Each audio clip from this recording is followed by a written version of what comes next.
We'll walk you through. How to delete your Slack account. If you find this video helpful, make sure to leave a like and consider subscribing to our channel. To delete your Slack account, the first thing you want to do is to go over to your Slack application. Once you're on the home interface, you want to go over to the top left corner where it says the name of your workspace. You're going to see a little arrow icon. You want to click on it.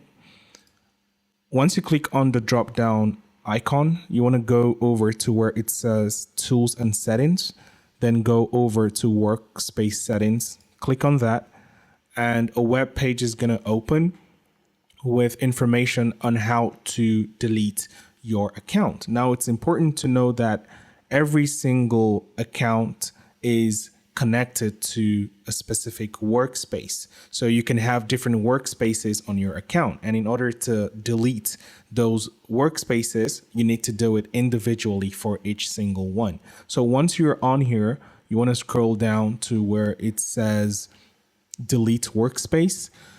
And it's important to note that this cannot be undone. It's a permanent action. So you want to make sure all your messages and files are saved if you do have reason to go back to them. So you want to click on delete workspace and you're going to get a prompt confirming if you're sure you want to delete it. You click on you understand, write in your password, and then click on yes, delete my workspace, and your workspace will be deleted. So to completely deactivate an account, you first want to make sure all your workspaces are deleted individually, and then you can proceed to delete your account or deactivate your account. So let me know in the comments if this video helped you. Make sure to leave a like and consider subscribing to our channel for fire updates on everything tech.